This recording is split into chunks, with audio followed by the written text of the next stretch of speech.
वर्तमान हेमंत सोरेन सरकार के लिए नियोजन नीति गले की फांस बन गई है।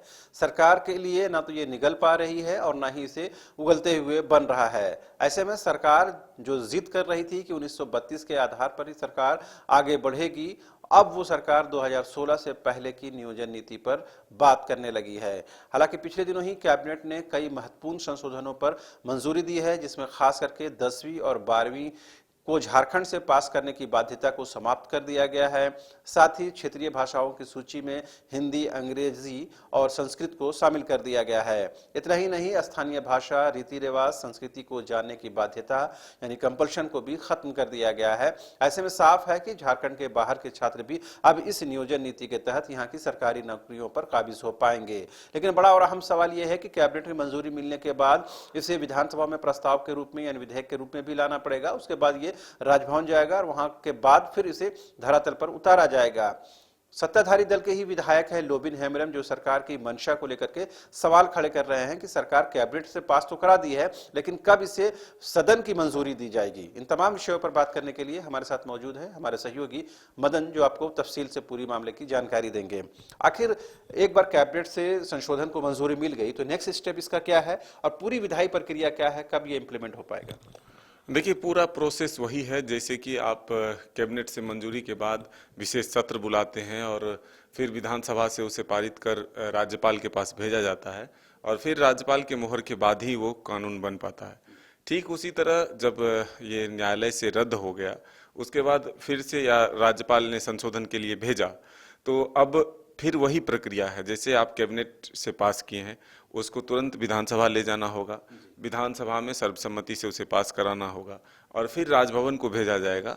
राजभवन से जब उस पर मुहर लग जाती है, तब वो कानून का रूप ले लेगा और फिर उसका लाभ मिल पाएगा। लेकिन फिलहाल देखिए, इसी नियोजन नीति को लेकर के सत्ताधारी दल के जो विधायक हैं लोबिन हेम्ब्रम, जो कि शुरू से 1932 को लेकर के राज्य भर में आंदोलन के लिए निकले, लगातार सरकार के खिलाफ आवाज उठाते रहे। एक ही मांग है उनकी, जो अभी भी 1932 ही हो। लेकिन कल भी जब विधानसभा की कार्रवाई शुरू हुई तो उसके साथ ही उन्होंने सदन में ये मामला उठाया कि राज्य के जो युवा हैं, जो बेरोजगार हैं, वो ऊहापोह की स्थिति में हैं और ऐसे में सरकार को जल्द से जल्द अपनी स्थिति स्पष्ट करनी चाहिए। यहाँ तक कि विधानसभा के अवमानना का भी मामला अब सदन में उठ चुका है, क्योंकि जब कैबिनेट से फैसले लिए गए तो उसको जल्द से जल्द जब विधानसभा का सत्र चल रहा हो तो सदन को अवगत कराना है, सदन को विश्वास मत में लेना है। तो लेकिन आखिर विपक्ष के विधायक भी यही आवाज उठा रहे थे कि ऐसी कौन परिस्थिति बनी जिसको लेकर के मुख्यमंत्री को जल्द से जल्द फिर से कैबिनेट में संशोधन लाना पड़ा और वही नियोजन नीति जो 2016 से पहले लागू थी, उसको लाने के लिए फिर इतना लंबा चौड़ा फिर ये सबको विशेष सत्र बुला करके पक्ष विपक्ष सबका साथ लेकर के फिर 1932 के लिए इतना क्यों है तौबा। जब 1932 के लिए इतना कुछ हुआ तो फिर उसको सीधे 1932 लाना है। तो ये 2016 से पहले संशोधन करके मैट्रिक और इंटर की बाध्यता खत्म करके स्थानीय भाषा और जो रीति रिवाज है उसे खत्म करना, तो कहीं ना कहीं अब क्या मंशा हो सकता है अगर ये डिले हो रहा सरकार की तरफ से? क्या सरकार इस सत्र में लाना चाहती है कि नहीं? क्योंकि सरकार तो कह रही है कि हम जल्द से जल्द नियोजन से लोगों को जोड़ना चाहते हैं और इस वर्ष को 23 को उन्होंने नियोजन मतलब कि इम्प्लीमेंटेशन का वर्ष कहा है, यानी कि हम धरातल पर योजनाओं को उतारेंगे। तो जब तक सदन की मंजूरी नहीं मिलेगी तब तक ये इम्प्लीमेंट तो होगा नहीं। तो आखिर देरी के पीछे सत्ता पक्ष की क्या मंशा है? देखिए, सत्ता पक्ष के पास समय है अभी। बजट सत्र काफी लंबा होता है, 5-6 दिन का सत्र की कार्रवाई अभी चली है। ऐसे में आगे जो समय है उसमें ये जो स्थिति बनी है, जो कैबिनेट से फैसले लिए गए, इस स्थिति को नापने के लिए, भांपने के लिए हम कह सकते हैं सरकार जो है कुछ डिले की है कि आखिर क्या रिएक्शन होता है।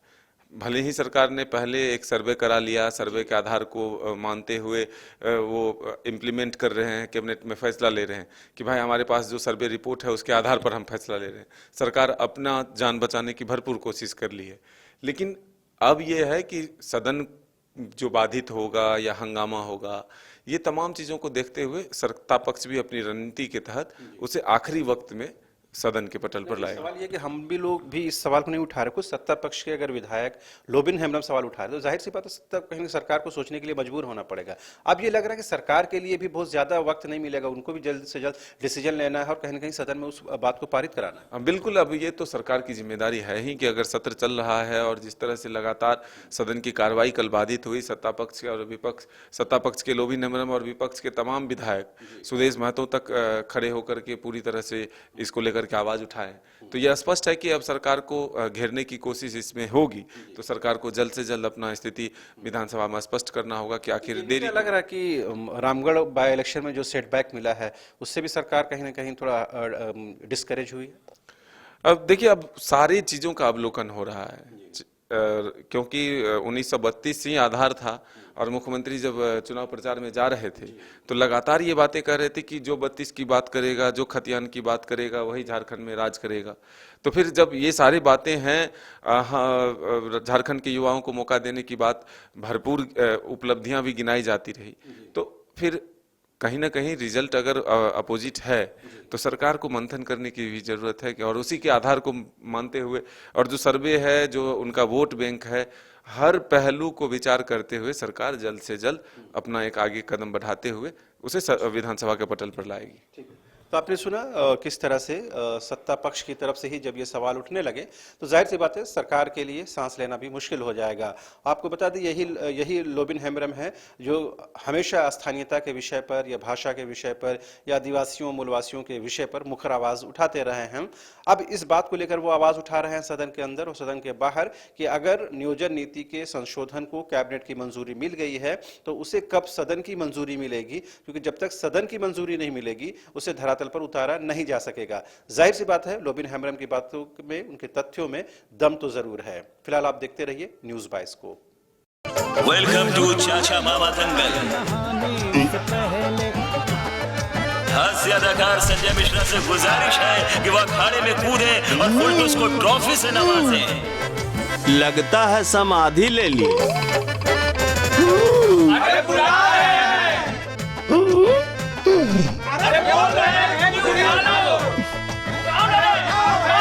टॉप टेक सीमेंट, जो जोड़े तो छोड़े नहीं, मजबूती ही हमारी पहचान।